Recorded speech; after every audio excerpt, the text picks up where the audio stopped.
Evening everybody, and welcome to the LogicLounge with Toby Walsh. My name is Franz Zeller. I'm professor here at the Faculty of Informatics at TU Wien for algorithms, and I'm also co-chair of the Vienna Center for Logic and Algorithms, which is the organizer of today's event. Before I introduce our speakers, let me say a few words on the LogicLounge. The LogicLounge is a series of public events. It was invented by Oliver Lehmann and our late colleague Helmut Veit in 2014 when we had the Vienna Summer of Logic here in Vienna. It was the largest event in the history of logic with over 3,000 participants.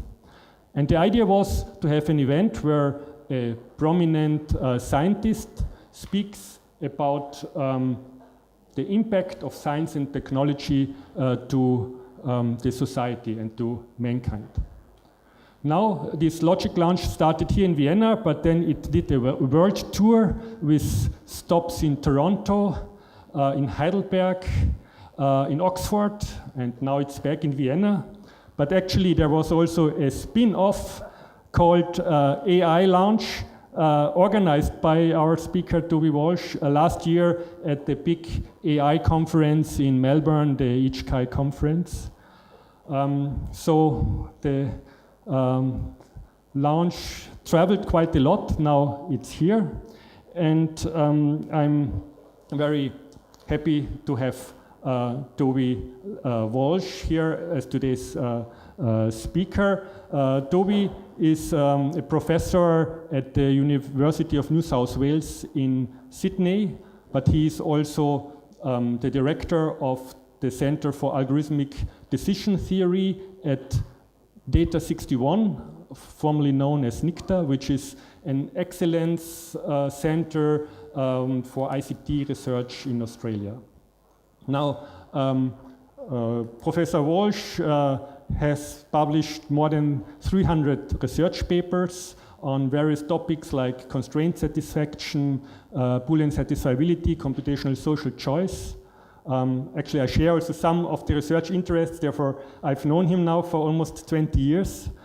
But in addition to his excellent scientific work, he's also author of several books.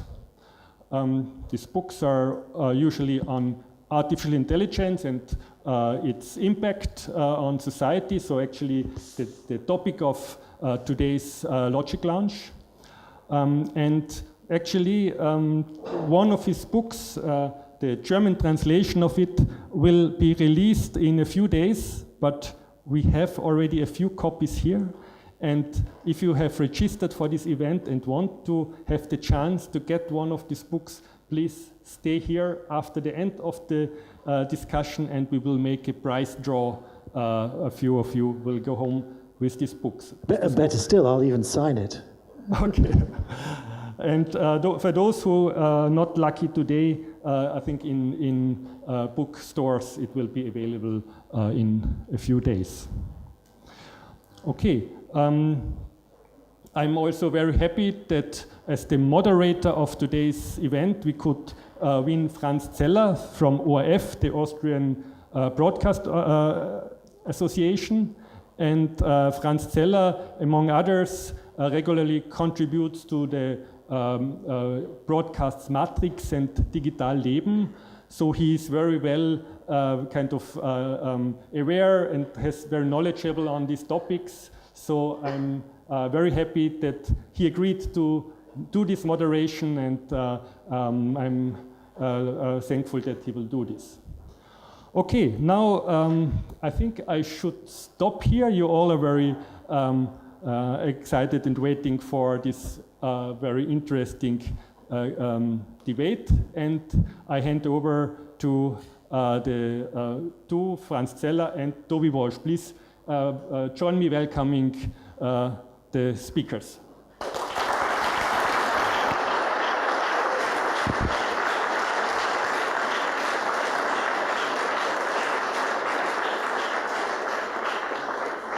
Thank you, Stefan, and good evening, ladies and gentlemen.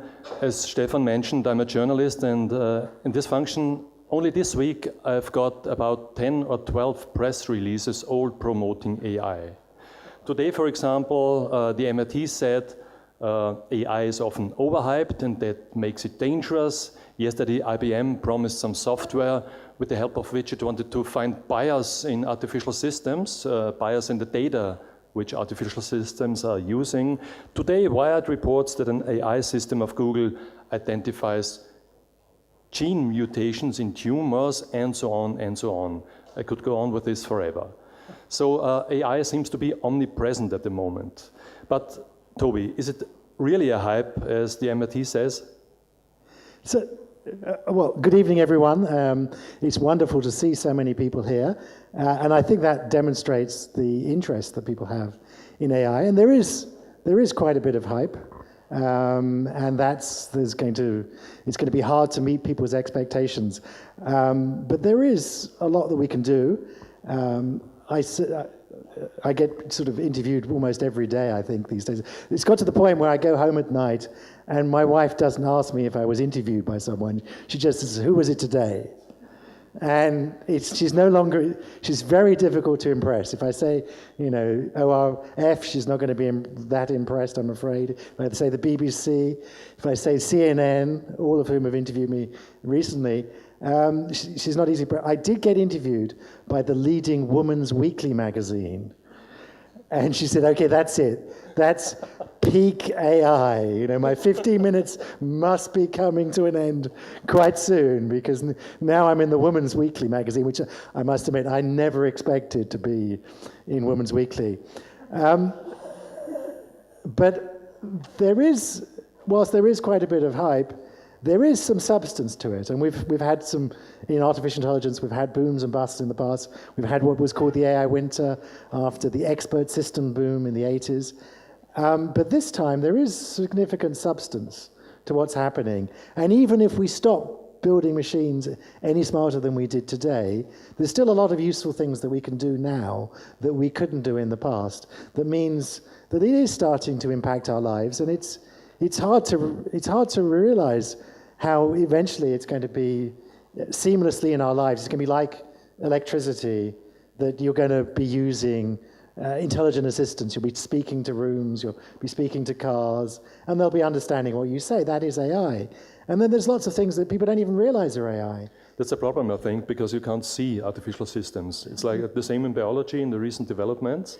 So where is AI at the moment? Where can we live with it? Where do we experience it without knowing, perhaps? Because it's already there, as you mentioned. Yes, I mean, Siri, every time you ask your smartphone a question, there's an artificial intelligence that understands that spoken language, turns that into text, finds an answer, looks it up in Google or somewhere, and then reads back an answer.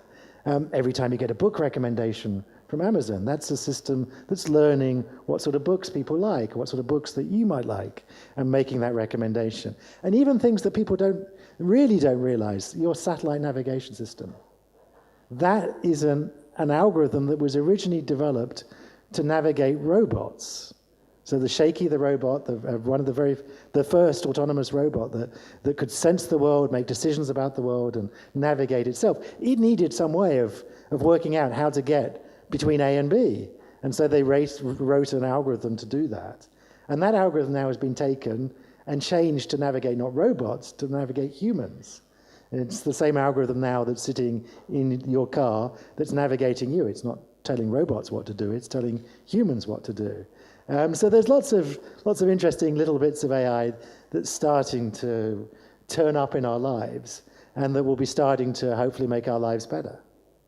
But people begin to think about it when artificial systems, artificial intelligence confronts them with their own limits. That happened in recent years, as we know. For example, when people were playing against machines, like in AlphaGo, like chess, that really somehow worried people, I think, because they lost a little bit of their superiority, didn't it? And that were artificial systems too, like AlphaGo. Yes, I mean, that was a landmark moment a couple of years ago when the ancient Chinese game of Go, we found out that humans were no longer as good as computers. And as often happens when things like this happen. Soon the machines are far, far better than humans. And now the Chinese, the masters of the game, call it a Go God because it plays moves that we've never seen before. It understands. I mean, it really is quite impressive to think that in a few days of learning to play Go, it now knows how to play the game better than humankind in thousands of years. This is the oldest strategy game on the planet. We've been playing it for 2,000 or 3,000 years, and yet now we have computers that can make moves that we've never seen in 3,000 years of play. Because it just, one reason to point out is it's not because it's, in some sense, far smarter than us. It's taken advantage of the fact that computers are far more thorough than us and can do much more than we can do because they never have to sleep and they can do many things in parallel. And so how did AlphaGo get to be better than any human? It can't be because we programmed it. Because if we knew how to program it to play better than humans, we could apply those strategies to our own game, and then we would be able to play better ourselves. No, the way that computers got to play better at Go, the same way they got better to play better than humans at other games, is by learning. The same ways that we learn most of the things that we do, by repeatedly playing games and learning those were winning moves and those were losing moves. And so the nice thing about games like Go is you can play yourself. And one side's going to win, one side's going to lose. And you say, well, let's do more of those winning moves and less of those losing moves. And that's what AlphaGo did. It did that millions of times. And just to put that in context, if you started to play Go the moment you were born and only played Go the whole of your life, that's the only thing you did, you wouldn't play that number of games of Go. In fact, we'd have to pretty much get the whole of this room to play Go, the whole of your lives together, collectively, you would just approach the number of games of Go that AlphaGo played. So AlphaGo is actually an immensely slow learner. But now it's played more Go than any human can possibly play in a lifetime. It now understands the game of Go deeper than any human because humans on their own can never go that far. But we still are much faster at learning than computers like AlphaGo are. But still, this machine, I mean, it learned very fast, as you said, in its own terms, and this quantity created a new quality, because, as you mentioned, no mankind can do as many Go plays as this computer, yes. And this creates something new, apparently. So you've got something emerging out of that. You have. There's this lovely quote from Garry Kasparov, 20 years earlier, back in '97, when IBM Deep Blue, the first computer program that beat the world champion Garry Kasparov at chess. And that was, a landmark moment. Chess is an easier game than Go. It's far less complex to play, so it was 20 years earlier. But Garry Kasparov had that wonderful quote. He said he could smell a new form of intelligence across the table from him, because it was again doing things that surprised him. It made one move that really surprised him. And equally, AlphaGo, when it was playing the match with Lee Sedol, made a move, and Lee Sedol stopped playing for about 40 minutes because it completely surprised. It was a move that Go masters don't make, never would make. But turns out, now that they're starting to understand, that it's actually going to give us a new understanding of the game. Just like chess, we understand now much better because we've got computer chess programs that play. And the interesting thing with things like chess is that, so 20 years earlier, we got computers better than humans. But that hasn't taken the fun out of the game. More people earn their living playing professional chess than back in '97. And the quality of the amateur game, the quality of the game that most of us play is significantly better because all of us can practice against machines. So it's actually improved our understanding of chess, and it's improved how we play chess. We haven't stopped playing chess because computers can play chess better than us. And now your smartphone can play better chess than you. In fact, a smartphone did win an international chess tournament. So we have no hope against it. If you put a chess program on a desktop computer or a proper computer, you have no chance of winning. In fact, Garry Kasparov has no chance of winning. But that doesn't mean that chess isn't fun to play. It doesn't mean, and the same that I think is going to happen with Go now. We're going to understand so much more about Go. The machines are going to teach us so much more about the game of Go itself. But on the other hand, people are very easily impressed, and they're also impressed by machines easily, and especially machines where they don't see the mechanisms. And those applications, like in games, which are frequently played by artificial intelligence systems, they are all closed world applications. So, I mean, what can we draw from that? They are only livable in a very small space, aren't they? Yes, yeah. I mean, so you're very right. You know, games are very easy to do well in for a computer. There's a set of rules. It's very clear who wins. That's not life.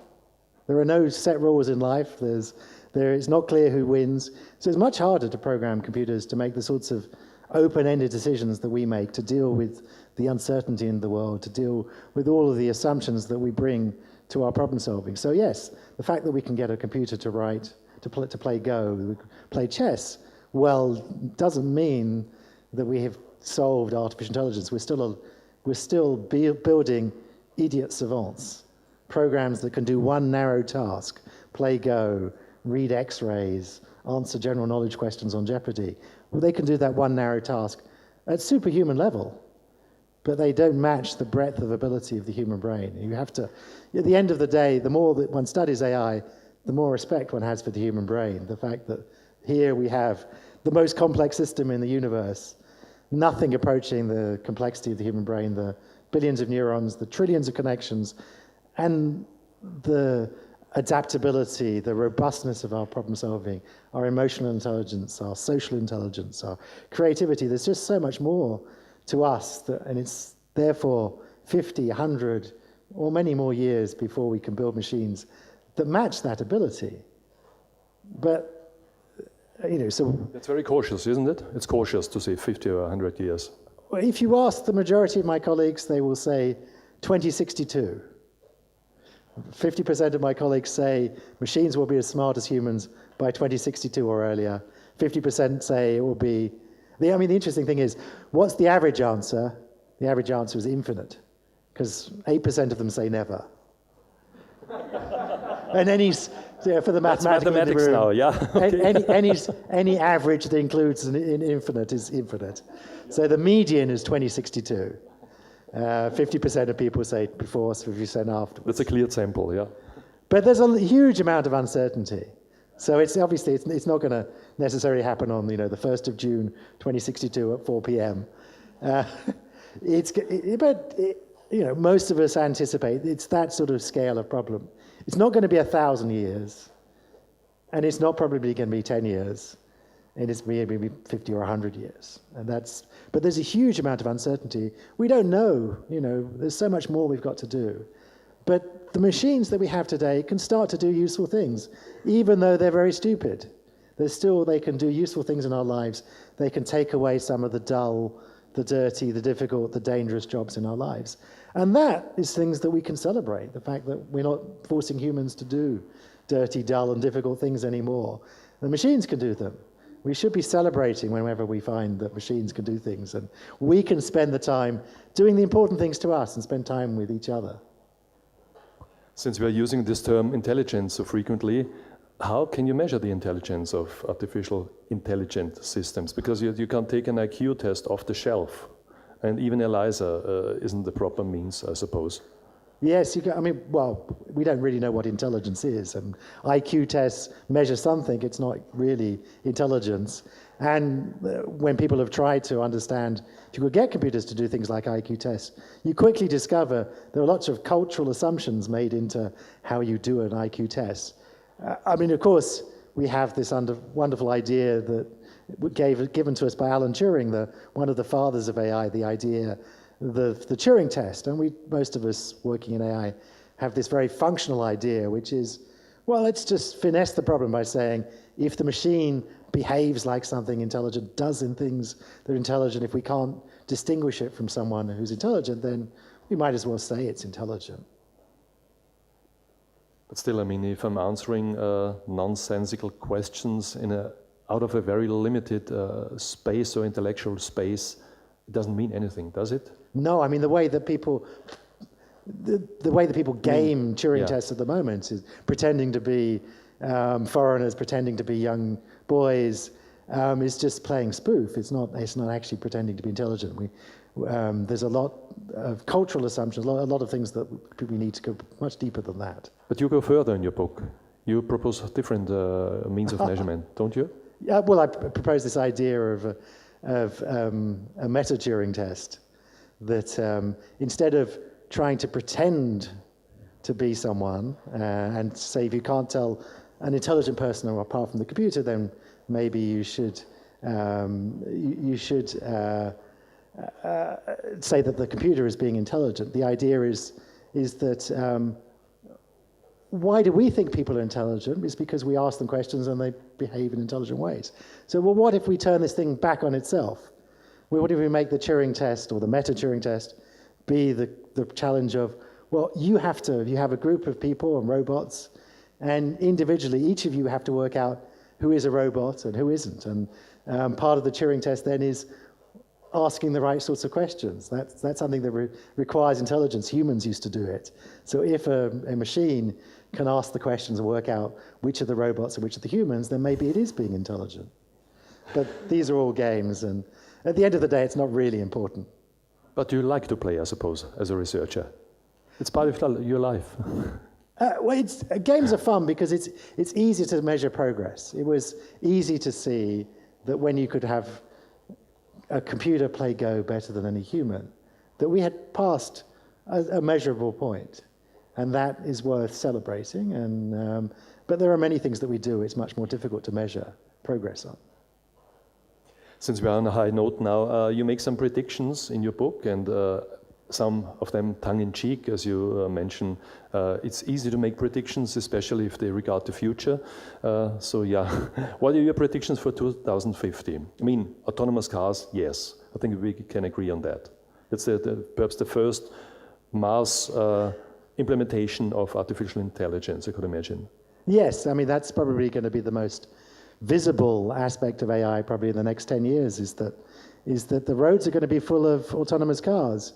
And a good way for, I think, people to understand how the world's going to look so different is to think, well, in 1950, if you went into Vienna in 1950 and looked around the streets, it would look like today. It would be full of cars and buses and trucks and cyclists. Go back 50 years from 1950 to 1900, and it will look very different. It will be horse and carts. People will be riding around. That was just because the motor car was about to be introduced. And so the world changed very dramatically in 50 years. And the same will be in 2050 when we look back to 2000. And we'll look back and we'll see people were driving cars, because people don't drive cars anymore. And it won't be just that people don't drive cars. People won't be able to drive cars. Very few people will actually be able to drive a car anymore. I have a bet with my daughter, she's 8, that she'll never learn to drive. In 10 years' time, by the time she's old enough to start learning to drive, it'd be so cheap, so much safer for her to use an autonomous Uber that's all she'll ever do. And for those old people like myself who can drive, well, actually I only have a bicycle, but I do have a driving license. But we'll go to renew our driving licenses and we'll discover that we haven't driven for the last 5 years. And so we're forgotten. So we won't be allowed to renew our driving licenses. So it will be one of those things like subtraction and map reading, skills that humans used to do that have departed the human race. So let's drop a little bit, go to this magical moment in time when we say that machines supersede us, and become more intelligent and could live. I don't like that word, supersede. Okay. Hopefully they're not going to, that sounds like they're going to take over, as opposed to they're going to take that's the point at the moment. We want to talk about fears. Fears. So that they're going to take the sweat if we make the right choices. Yeah. They can take the sweat. I'm hinting at singularity. What does it mean?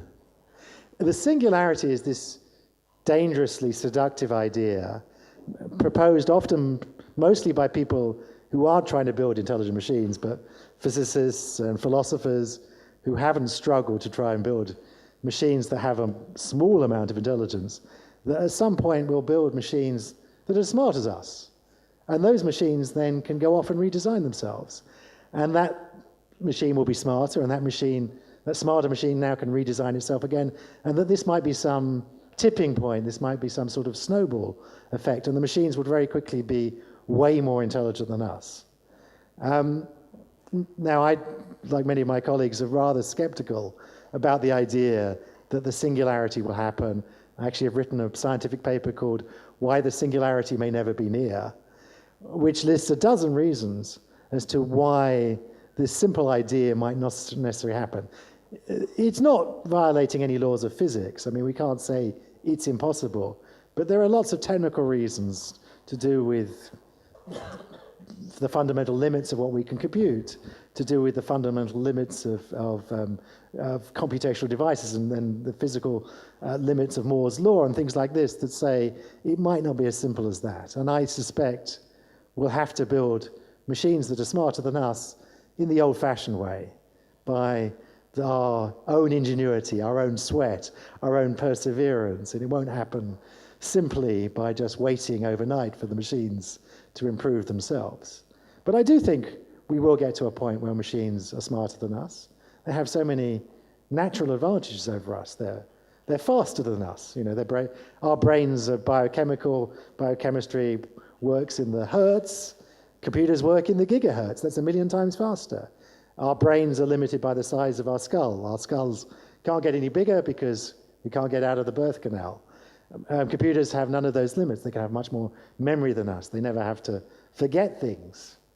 And our brain uses just 20 watts of power.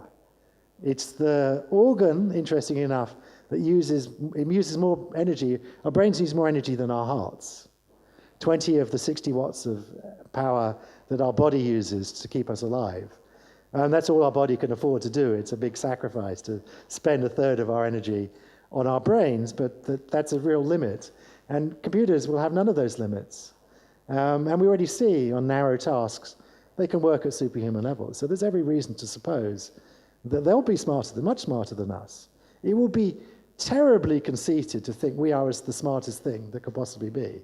And every time we've made that conceited assumption that the sun goes around the earth, we were wrong. That we were different than the apes, we were wrong. And if we think that for one moment that we're the smartest possible thing that could be, again, I suspect we'll have that humbling moment when we realize that we're not, that there are things that could be much smarter than us. And that should be a nice moment where we realize that we're just guardians of this planet, and we should take a bit more care of it, and that there are other smarter things out there. One of the fears accompanied by AI is unemployment, that machines, as you mentioned, might take jobs away. Ironically, I didn't know that before your book. The study that is frequently quoted is by Fry and Osborne from Oxford, and ironically, this study that predicts that 50% of jobs will be gone by 2040 in the States at least. Ironically, this study was done with the help of AI. Yes, yeah? The job of predicting who is going to be automated has been automated.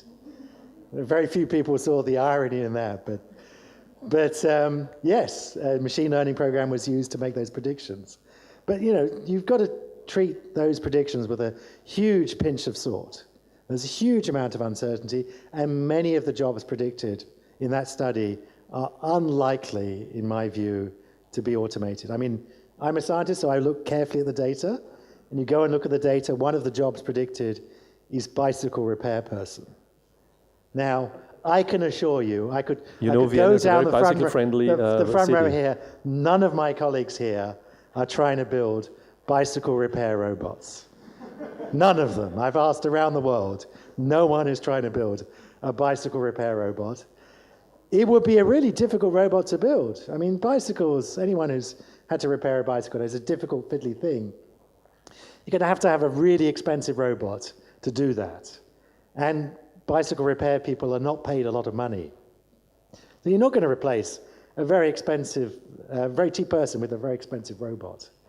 And then finally, a friend of mine who runs a bicycle shop, so I was talking to her, and I was telling her about this, and she said, but we lose money repairing bicycles. I said, okay, so why do you repair bicycles?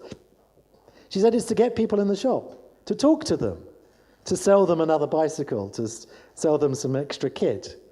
And that's a job for people. We're people animals. We interact with people. We want to interact with people, not with robots. And so, again, there are many reasons that many of those jobs we won't be able to, or we won't choose to replace. That's not to say that we shouldn't be having worries about the future of work. We should be very worried about the future. It's one of the things that does keep me awake, that we're going through an industrial revolution. It will have a huge impact on people's work and the jobs that exist. There will be some jobs that get destroyed, and there will be lots of jobs that get created. We don't know what the balance is. It's impossible to know what the balance is. But it will be a very disruptive period. But one thing we are pretty certain is that the new jobs will require different skills to the old jobs. And that's the thing that we as a society, we have to worry about. How can we equip people? How can we skill people?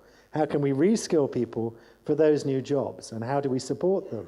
If we're all working in a gig economy and no one is paying for us to get new skills, how does that happen? These are really challenging problems for society, and ones that we do have to worry about. We have, of course, the historical precedent of the Industrial Revolution, and we saw that we came out of it better. Life expectancy in the developed world has doubled. That's been a fantastic improvement in the quality of our lives. Child poverty has been reduced dramatically. The working week has gone down from 60 to 40 hours or less. The quality of our lives has improved greatly, but it didn't happen by us sitting back and just waiting for the factories to fire up. It happened because we made some big changes to the way we ran our society.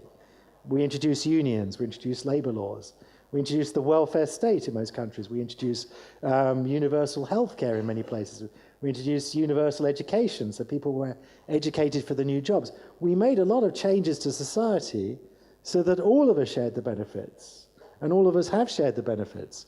And that does worry me today, is that we are going through another profound change in the nature of work, and we are not making the right changes, or we're not thinking about the significant structural changes we need to make about how we distribute the wealth, how we support people to reskill them, what are the skills that people should be having?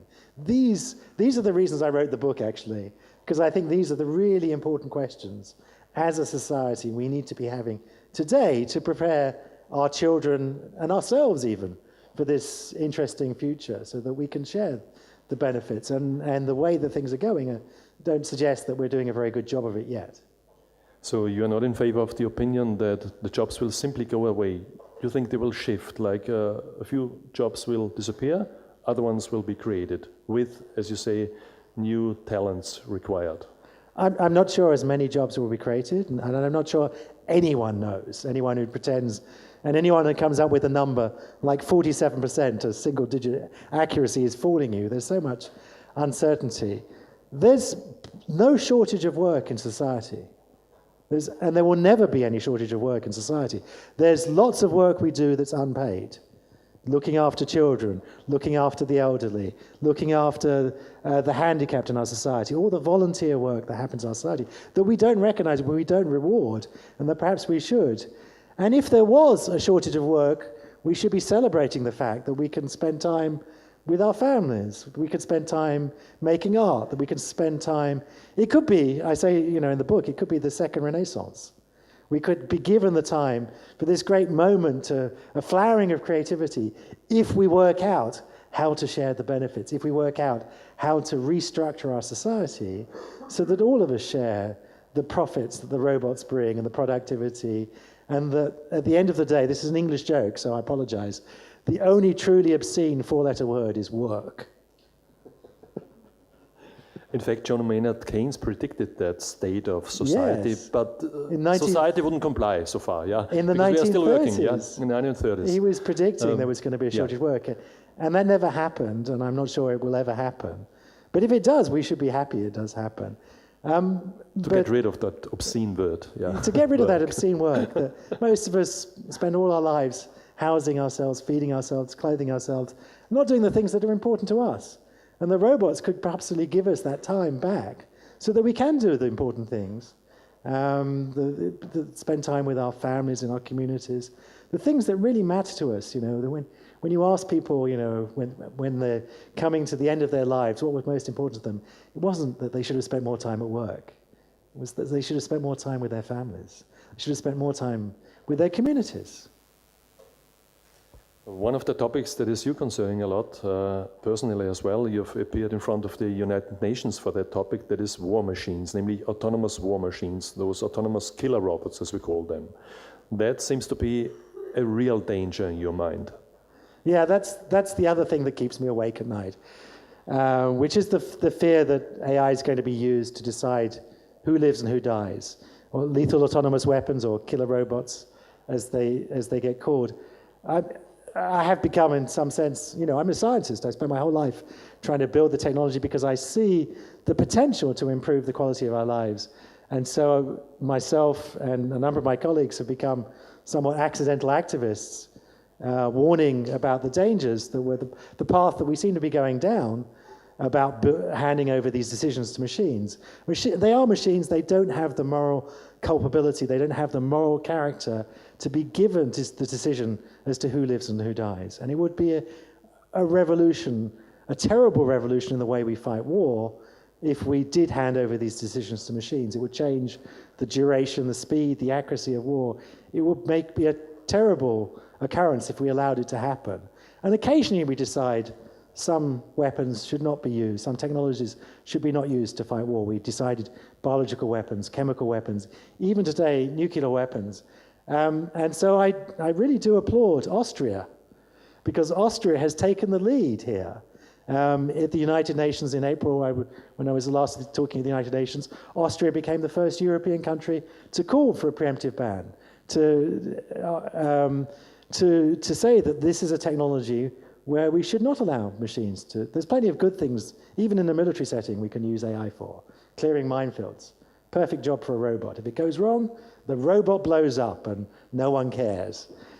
But we shouldn't hand over that decision of who lives and who dies to a machine, to have a computer make the final decision, to remove humans from the loop.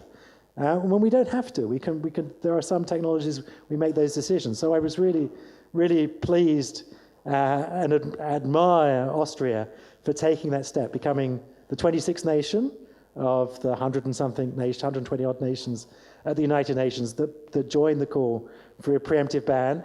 And that thought leadership is now being reflected by, just 10 days or so ago, the European Parliament. The European Parliament voted with a very strong majority to call for regulation in this way. There are very strong forces, the United States, Russia, China, United Kingdom, racing to try and develop these sorts of technologies.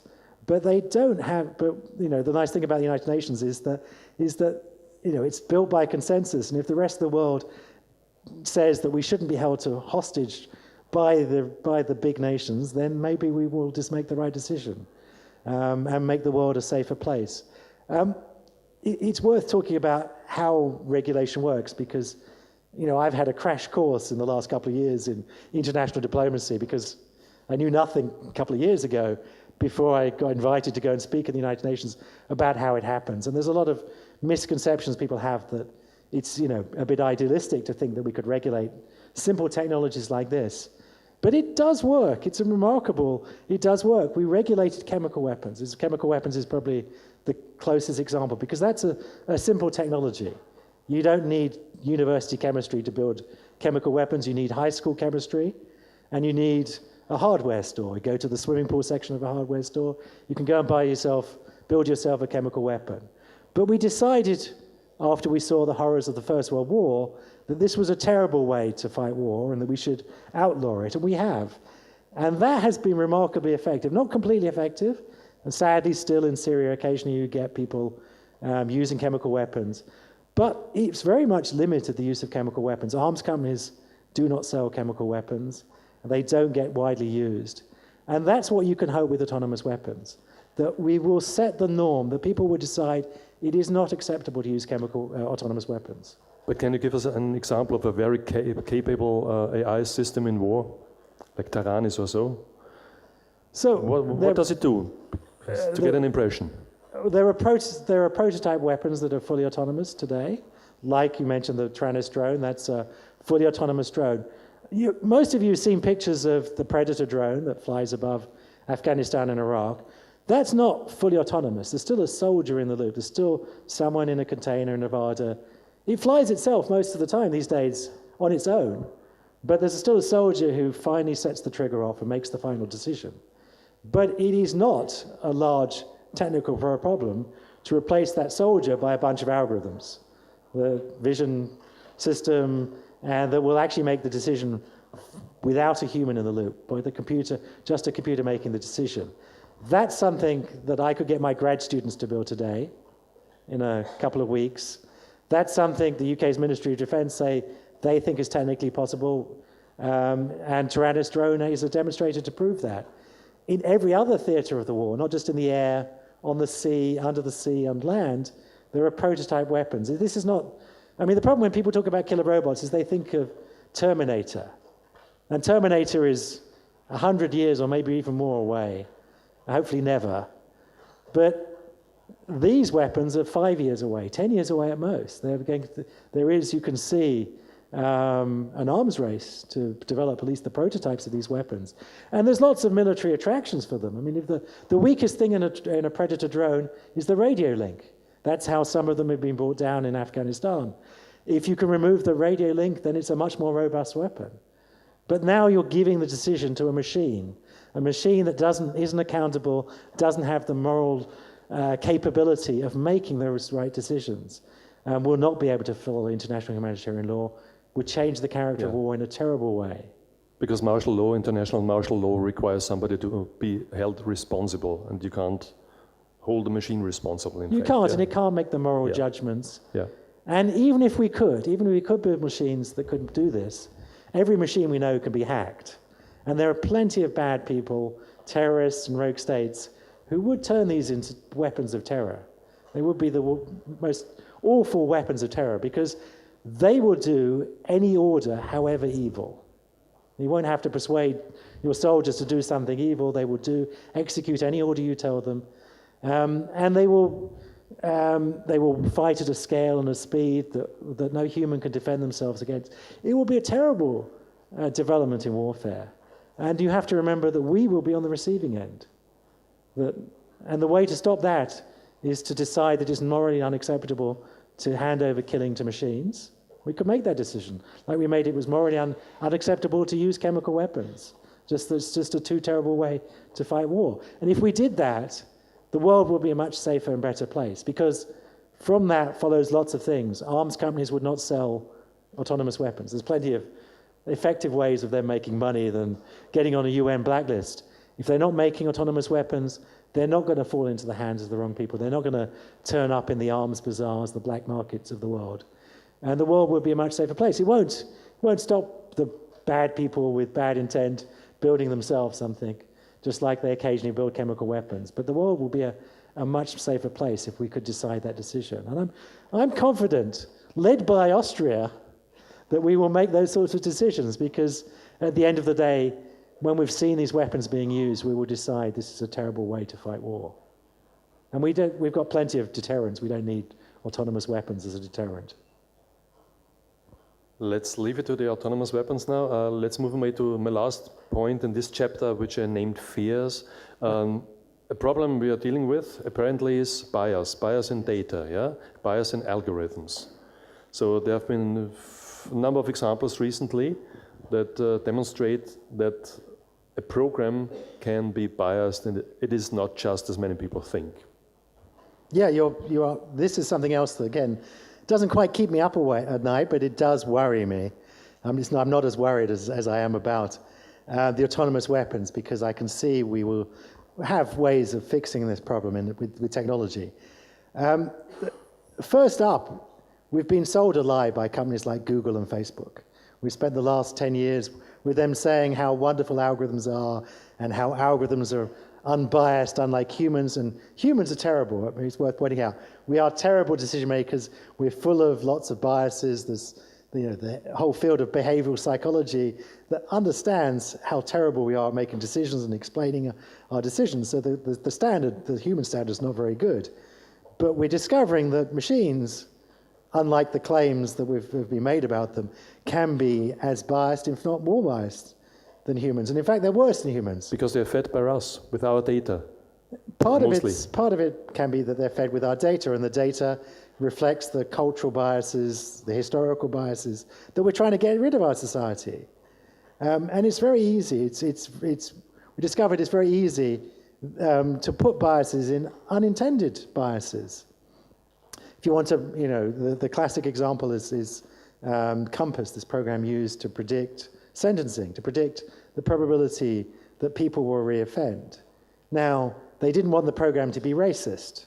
You don't want to make your decisions as to who to lock up based on your race. That's a reasonable desire to have. So they didn't include race as one of the inputs to the program, because otherwise, if they did, the program would quickly make its decisions based upon race. But they included zip code, postcode. And zip code in many parts of the United States is a very good proxy for race. There are black neighborhoods and there are white neighborhoods. And so it can learn which zip codes are black. And it was proprietary software, as far as I know, because it was only uncovered by some, I think, ProPublica, which is an investigative journalism group in New York, that uncovered that this algorithm is biased. Yeah, before nobody knew. So just to explain to you, judges all over the states use this program to judge if some criminal commits a crime again. Yeah, and based on this prediction by the software, he's jailed for 3 years, for 6 years, for 2 months. And that was racially biased, as you said, yeah. Yes. Yeah, so of course we want to make better decisions as to, should you lock someone up or should you release them on bail? And machine learning, AI, can help you do this. There's plenty of data to learn who is going to reoffend, who is going to be a danger. Gender bias is a topic at the moment as well. Facebook, for example, at the moment is very much under pressure because it didn't show some, some recruiting ads to women, just to men. There's lots of examples. I mean, one of the problems also is that we don't know what the correct answer is. Right? We don't know. We've got historical data on crime, and we can use this to predict crime in the future. But we don't actually know who committed crime. We know who got caught. And maybe we have more patrols, police patrols, in black neighborhoods, because that's where we have historically caught more criminals. And so we don't actually have the ground truth. And so there's lots of reasons like this. We're discovering lots of challenges that it's very difficult to write programs that don't perpetuate the biases. And we're only starting to understand those challenges. And then really fundamental questions. So people have started to think about these problems, and there are now 21 different mathematical definitions of what it is for a program to be fair. Mathematically incompatible definitions. All of them sound quite reasonable. And so this actually shows that it's not just about getting the problem right mathematically, it's about the choices in society. Do we want the false positive rate to be the same, or do we want the predictive accuracy to be the same? There's lots of different ways of measuring what fairness means. And as a society, we now have to make those choices. And that's why the next 50 years is going to be really interesting, because we're giving machines the decisions that we used to make ourselves. And machines are very literal devices. They do exactly what we tell them to do, and they can do it in a much, if we're careful, in a much more fairer, equitable, evidence-driven way. But we have to work out what that is. But which of these 21 definitions of fairness should it be? But if they have run through a few cycles of machine learning, we don't know how they react, I suppose. So we let them into the open without knowing how they will react. You can't calculate everything because they are learning. We haven't talked about machine learning so far, which is kind of the black spot in the whole system. Yes, I mean, at the moment, many of the algorithms are black boxes. They can't explain how they do and how they behave. I mean, that's the other challenging thing. How they behave depends not how we wrote, just on how we wrote them, but on what data they've seen. And we've seen lots of examples where you can get machines to do the wrong thing if you expose it to the wrong data. You can show a computer a stop sign, and put a few sticky tapes over the stop sign and it says it's a go sign. You can show a picture of a dog and change one pixel and it says it's a cat. And we have no idea, no understanding of why the machines are like that. And it's worth remembering, we call this artificial intelligence because the intelligence might be quite artificial, quite different to human intelligence, and it might break. That's one of the things that's going to be artificial, and it might break in quite different ways to humans, and we've got to be prepared for the machines to behave quite differently to humans. It won't necessarily be human intelligence, it will be, unsurely, a different type of intelligence. Is it possible to tame artificial intelligence? I mean, you are depicting the scene of 19th century automobiles when people who drove a car were forced to send someone with a red flag in front of their car. And you propose a kind of red flag system for AI, didn't you? Yes. Yeah, so back in the beginning days of automobiles, if you were driving along, they insisted someone with a red flag walk in front to warn any horses or people on horseback there was some strange creature this automobile coming along. And I think we need the same sorts of warnings in our lives, that there are machines that will deceive us. And there was a very good example a couple of months back when at the Google I/O conference, they demoed this duplex, this computer program that would ring up and make a telephone call, book a restaurant table, or book a haircut, and it ummed and ahed like a human. It was really convincing. In fact, I played it to my wife, and she said the person taking the booking was the computer, whereas in fact it was the person making the booking. It was the computer. So it sort of passed the Turing test for making bookings, at least. It can only do a very narrow task.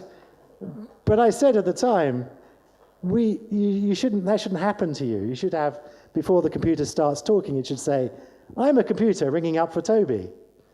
That we're going to be deceived by these machines. And at the end of the day, what's the most valuable thing in our lives? It's our time. And we don't want machines taking our time away. And we might say, if you want to speak to a human, press 1 now. Otherwise, you'll be speaking to a computer. So you don't want a warning, but a kind of transparency when we deal with machines without knowing. Yeah, well, if there's one thing Hollywood and science fiction has taught us, it doesn't end well when machines pretend to be humans. Yeah, we're going back to Blade Runner, yes. I realize, yeah. So let's not go down that.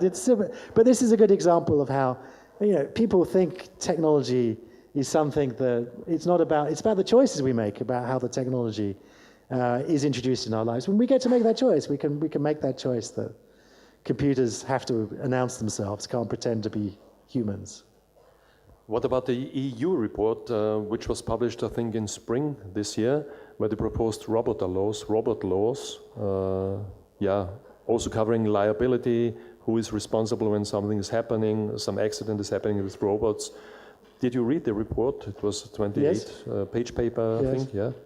Yeah, well, so these are challenging legal questions, and machines will be making important decisions. But we shouldn't make the mistake that some people suggest, which is give rights to machines. Machines have no rights, and they should not be given rights at all because they don't have the right moral character. They're not conscious, they don't suffer, they don't have pain, they're not able to make the right sorts of choices. That a machine can never be held to account. How can you punish a machine? We always must have humans at the end of the day responsible for things, and we have to then work out, well, who is responsible? Those are challenging questions, especially when there's things like machine learning involved, because the machines will be doing things that we didn't program them to do. They'll do things according to what data they've learned from. And so there are really challenging legal questions and questions about liability that we need to address before we let these machines go wild in our lives. And that's why it's really irresponsible what companies like Uber are doing in trialing autonomous cars without actually having good answers to these things. And trialing these without, I said a year ago, an autonomous car was shortly in the next year going to kill a pedestrian or a cyclist. And early this year, of course, an autonomous Uber killed a pedestrian pushing a bicycle, which sort of, my prediction came doubly true. And That pedestrian hadn't signed any product release. They didn't have their permission. I find it remarkable that we allow products that we know that are going to kill people onto the public roads. If I said to you, there's a drug company, it's testing its product on the public without the consent, without any real oversight from the regulatory bodies, knowing that it's going to be killing people, you'd say, well, that doesn't happen, and that doesn't happen in Austria, it doesn't happen in Europe. We have strong rules about what you can do and how you can test products on the public. But somehow we seem to have forgotten that for autonomous cars. And we know they're going to kill people, and we don't really know if they're safer than human-driven cars yet. Eventually they will be, and eventually it may not be acceptable for humans to drive because they'll be so much safer. But at the moment, that's not the case. And so I'm really amazed that we're allowing these companies to build autonomous cars and kill people without any oversight at all. Are our standards too weak in this realm of magic technology, yes, as opposed to other ones? Our standards are far too weak. We are enraptured by the technology companies. They've brought good disruption into our lives.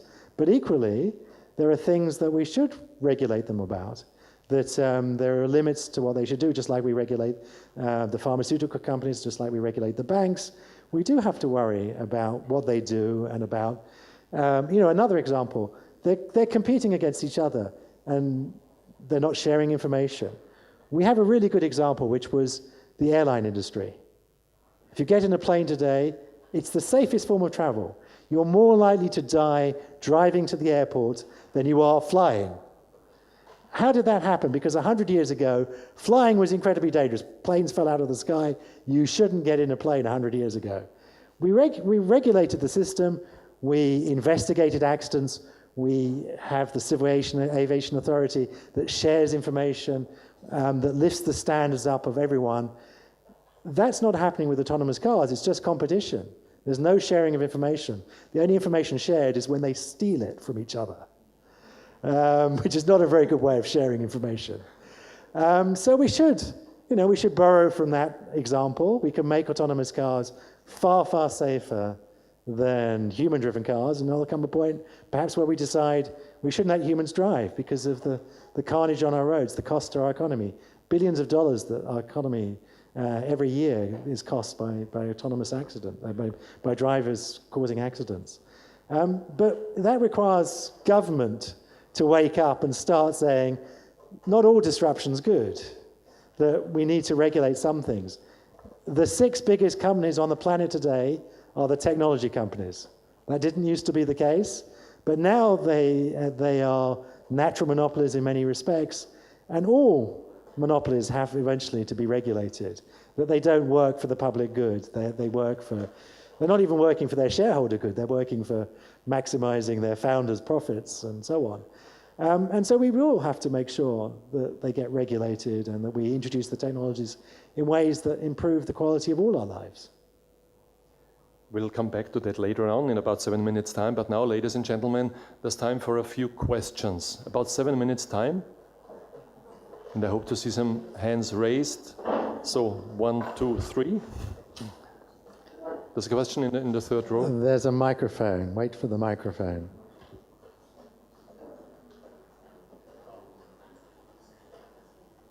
Right. Quick question. How would AI developers ensure that the advent of artificial superintelligence would be symbiotic with humanity? That's an interesting question. We do have to worry that the machine's values are going to align with human values. And there's no reason to suppose that will happen unless we're careful. It's worth pointing out we've got quite a while to do before we get to that point, and I don't imagine it's going to happen overnight. Fortunately, I have some good news for the audience, which is there is already a healthy research community developing, working out these questions, how to make sure machine values are aligned with human values. And so I'm reasonably confident that by the time we get there, that we will have adequate answers to these questions. But at the moment, we should be much more worried about stupid AI, that we give responsibility to machines that are incapable of making the decisions that we give them. And we should be much more worried about other pressing problems on the planet, like climate change, like the financial crisis that will never end, the refugee problem, increasing inequality. There are many really pressing problems that will hurt us way before super intelligent machines. We can't discount the idea, but we really need to solve these other problems first. And I'm pretty confident by the time we get there, we will make sure the machines act in our best interests. They will perhaps do the cleaning up then, yeah, which is not a very nice picture to have, but it could be.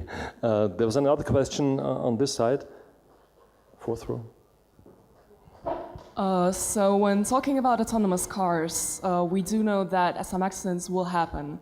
And who do you think should be responsible in that case when a person does die or gets seriously injured?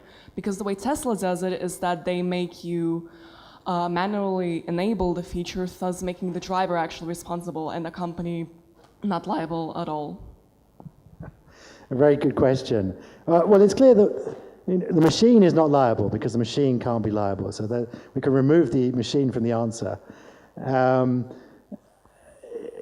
We don't have a very good answer to these questions, and Tesla is playing fast and loose as usual by pretending that they can solve this problem by having someone press a button, because that's not adequate. The human ultimately cannot take back control, cannot be liable.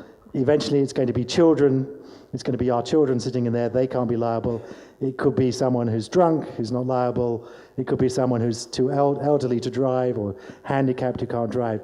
So we have to come up with good answers. Volvo have offered an alternative solution.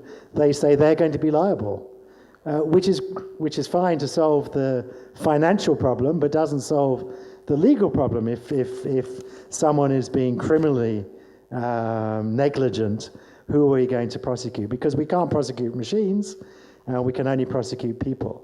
So these are really challenging questions as a society we need to come up with answers with. And we will. The autonomous cars will make our lives so much better. We need good answers. And there'll be far fewer accidents, but those accidents will trouble us. It's going to be an interesting few years while we come up with these answers. The EU report, for example, suggests that there is funding by all robot builders for such cases. So that you've got a common liability fund for all accidents. So yeah, you're right. It's just a suggestion. It's a paper that is not has not got any legal importance at the moment. Yeah, I mean there are some things we decide. You know, there are acts of God. Sometimes we decide no one is liable. And maybe we have insurance schemes that allow you to then be able to pay for the healthcare, the medical costs at the end of that. Equally, if a manufacturer puts a product on the road that kills people, we should hold the manufacturer liable. That's very clear. Tesla's just trying to avoid their responsibility. We've got a few more questions too, please. I can't see all of them because they are in the dark, but you choose, please. Yeah, so I have a question.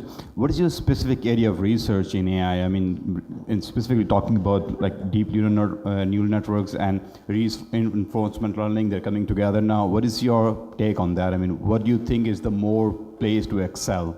Thank you. So I think the question is, what's the future with deep learning and so on, yes?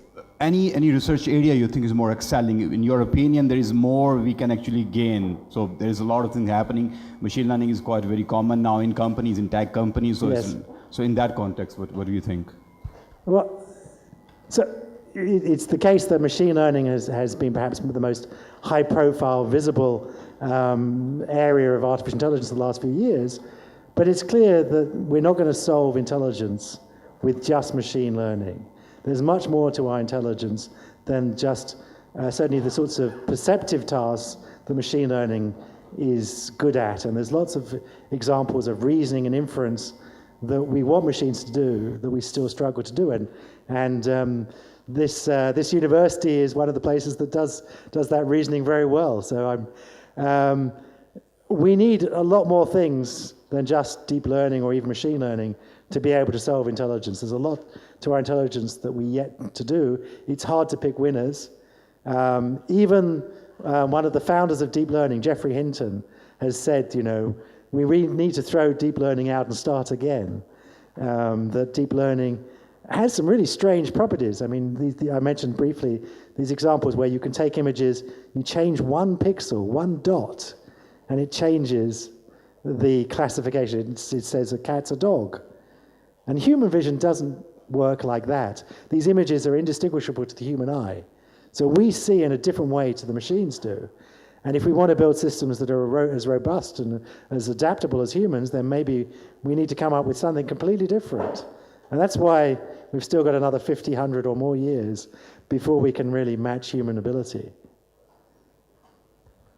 There were two more questions and one in the middle over there that we have to stop due to time restrictions.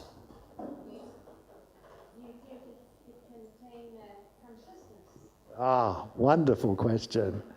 Machines today have no consciousness, nothing, and we have no idea how to build machines today with consciousness.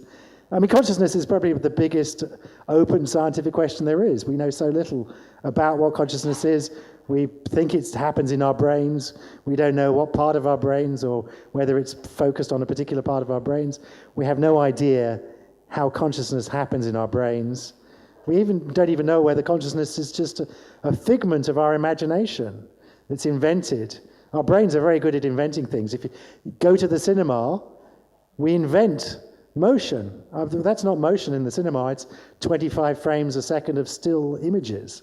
Yet our brain fools us into the idea that we're seeing continuous motion. So our brain might be fooling ourselves that we are conscious. We don't know. And that's a really interesting question that AI might help us address in the next 50 or 100 years, is will the machines become conscious? We don't know. It's really quite exciting to think we might build artificial intelligence that never has consciousness, that David Chalmers calls zombie intelligence. It's really intelligent but never has consciousness. Or maybe we will never build artificial intelligence that behaves, for example, ethically, unless it has something like consciousness, unless it's aware of its existence, of its actions, of the consequence of its actions. So maybe we will have to make sure the machines have consciousness. Maybe the machines are telling me something. It was a hidden code, yeah? Hidden code, that's one decipher flash for conscious, two if you're not. And it's interesting to think, well, would the machines be conscious? Would they ever have consciousness? Or is it something that's restricted to biology? Maybe it is something that's restricted to biology, or maybe it is something we could build in machines. We don't know. We know so little about consciousness. It's such an exciting, interesting question to think. There are three ways it could happen in machines. One is that we could program it, but that's... the wrong one. No, we can't program it. No, we can't program it.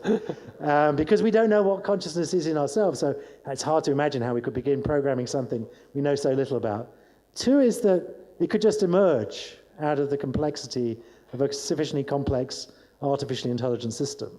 Certainly our brains are pretty complex, and if we look around no, it's not going to emerge out of complexity either. I'll come to three in a second. If we look around the animal kingdom, the more complex the brain, the more conscious it seems to be amongst the animals. So maybe it just emerges spontaneously out of complex systems. And the third idea is that maybe machines learn to be conscious. We learn to be conscious when we're born. We're not particularly aware of our surroundings. There's that wonderful moment that your child learns that they've got toes and that they're their toes and there are other humans around. So maybe the machines will learn how to be conscious, like we learn to become more conscious and aware of the world and of our actions in that world. So we don't know. This is really, really quite exciting. The one thing, though, is if machines don't become conscious, we'll be very lucky for us, because then we won't have to care about them. We won't have to worry that we make them do the dirty and the dangerous things in our lives and the dull things, because they won't have any rights. If they become conscious, then maybe they'll suffer, and if they suffer, most things that we suffer we give rights to.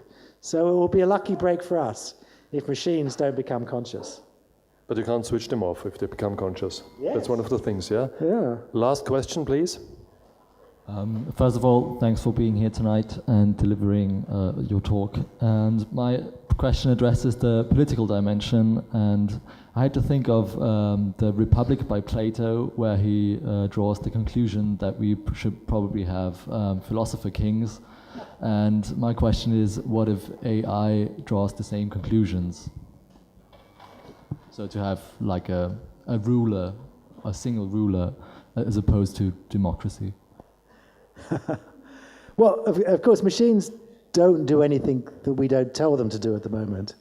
But if they become conscious, of course, then they might be doing things that we didn't tell them what to do. An interesting question is, would they be better rulers than us? If they're smarter than us, then maybe they would be. I think it's a terrible shame that in many countries, I don't know whether this is true of Austria, but back in the UK and back in Australia, if you're smart, it's actually considered a bad mark of character for being a politician. And I always think it should have been a good thing, that we want smart people to make the decisions in our lives, that we should hand over all the important decisions to smarter things. So it would be interesting to think, if we have these machines and they're so much smarter than us, should we actually be letting them make some of the important decisions about how best to run our planet? I'll leave that with you. And I think the Silicon Valley is at the moment dreaming this dream that algorithms might govern us. They think they are better than democracy. That's what the Silicon Valley dream is at the moment. Yes, that is a worrying thought. I mean, it also goes to this idea that we try to quantify too many things and not realize at the end of the day, it's all about these complex negotiations that we have, and our society is a wonderful, beautiful, but delicate thing, and that maybe we shouldn't just hand it over to brute force algorithms, and that we will be giving up our humanity, and that's the most important thing we have, and that the machines, they can do things, they can take over some things in our lives, but there are some decisions I think we should never hand to machines, because they go to the core of our human values. That we shouldn't hand over the decision whether you should lock people up to machines, that we shouldn't hand over the decision who you should kill on the battlefield to a machine, and that there are some things that make us human, and we should embrace and celebrate those things. I think those were nice final words. So I skip my last question. Thanks a lot, Toby Walsh, also for the enlightening insights into AI and its developments. Toby Walsh's book is called It's Alive. I think you've got it here in its German edition. If you want to read it in English, it has got a number of titles. Mine is called Machines That Think, but it's all the same book, so buy some of them. Toby Walsh is happy about it. My publisher will be happy. And I will be happy because the reason I wrote the book was to get people to think about these questions, because I think that it's a really important time in our history. So I will be happy that people are thinking about these questions and trying to come up with answers, because they're not answers that people like myself should be deciding. They're answers that society, you, need to decide. It's you to decide, yeah, exactly. That's the message of the book as well, Yes. I suppose, and waking up from sleepwalking, as you say. Yes. Yeah. Thank you for being a very attentive audience. I now hand the microphone over to Stefan, and I wish you a nice evening and enjoy the bodily pleasures of the analog world. Don't forget that, yeah?